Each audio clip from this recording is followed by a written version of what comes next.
Question दिया हुआ है 10 इनवर्स बड़े ब्रैकेट के अंदर 2 cos छोटा ब्रैकेट 2 sin इनवर्स 1/2, इसका मान ज्ञात करना है। तो इसका मान ज्ञात करने के लिए बहुत सिंपल तरीका है। सबसे देखिए, जब भी आप लोगों को इनवर्स में क्वेश्चंस दिया गया हो और उसका मान निकालने के लिए बोले तो आप राइट से लेफ्ट की तरफ आइए। हमेशा जब भी आप लोगों को प्रतिलोम त्रिकोणमिति फलन का क्वेश्चन दे, मतलब बहुत बड़ा सा दे, जटिल टाइप का दे और उसको सरलतम रूप में बदलने के लिए बोले, चाहे उसका मान ज्ञात करने के लिए बोले, तो हमेशा आप राइट से लेफ्ट की तरफ शिफ्ट करेंगे, मतलब राइट से हल करते हुए लेफ्ट की तरफ आएंगे, तो बहुत आसानी से हो जाएगा। तो यहाँ पे देखिए, हम यही काम यहाँ पे करने वाले हैं। यहाँ पे दिख रहा है इतना जटिल है। अब शुरुआत कहाँ से करना है? राइट से। किधर की तरफ करना है? लेफ्ट की तरफ।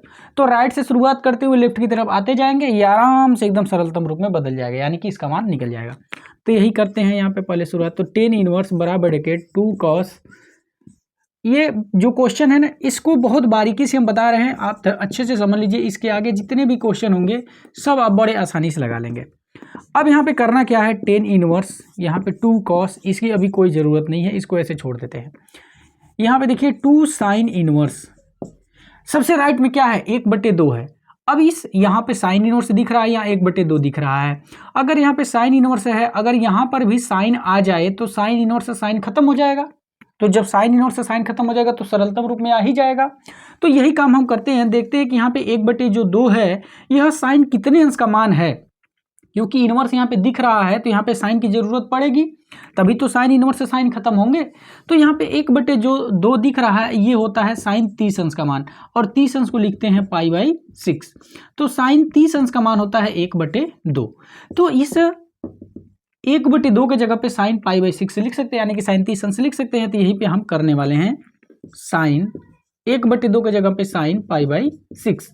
π/6 का मतलब होता है साइन 30 अंश, और साइन 30 अंश का मान होता है 1/2, जो कि वहाँ पे ऊपर दिख रहा है। अब यहाँ पे ऐसा करने से फायदा ये हुआ कि ये वाला जो दोनों टर्म है ये खत्म हो जाएंगे।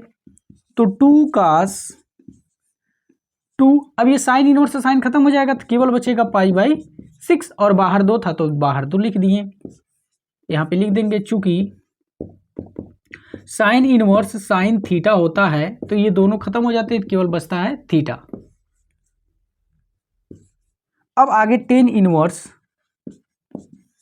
अब यहाँ पे 2 से ये 6 कट जाएगा 3 बार में, तो यहाँ π/3 बचा।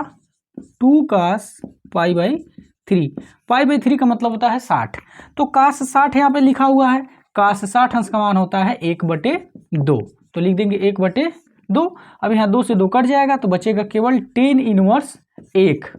अब ये 10 इनवर्स 1 बचा, इसका मतलब ये हुआ कि 10 कितने अंश का मान 1 होता है, ऐसे भी आप समझ सकते हैं। या फिर यहाँ पे ये देखिए 1 लिखा हुआ है ना, तो 1 क्या होता है? 10 45 अंश का मान होता है। तो ये दूसरा तरीका है। तो यहाँ पे दोनों तरह से सोच सकते हैं। पहला क्या सोचने का तरीका है कि डायरेक्ट अगर आप आंसर लिखना चाहते हैं तो आप इसको ऐसे पढ़ेंगे कि 10 इनवर्स 1 है, इसका मतलब ये होता है कि 10 कितने अंश का मान 1 होता है। ठीक है, तो आप जानते हैं 45 अंश का मान होता है, तो यहाँ पे डायरेक्ट इसके आगे 45 लिख दीजिए, आंसर हो जाएगा। या फिर अगर आप इस वे में नहीं जाना चाहते हैं तो ऐसे सोचिए, 10 इनवर्स को ऐसे छोड़ दीजिए, और यहाँ पे 1 है तो अब सोचिए 10 जो 1 है वो 10 कितने अंश का मान होता है, तो 10 45 अंश का मान होता है। तो यहाँ पे 10 45 लिख करके भी कर सकते हैं। तो अब यहाँ पे 10 45 लिखिए, तो 10 इनवर्स 10 खत्म हो जाएगा, तो केवल बचेगा 45, जो कि यही हो जाएगा इसका मान। ठीक है ना, तो आप ऐसे भी सोच सकते हैं।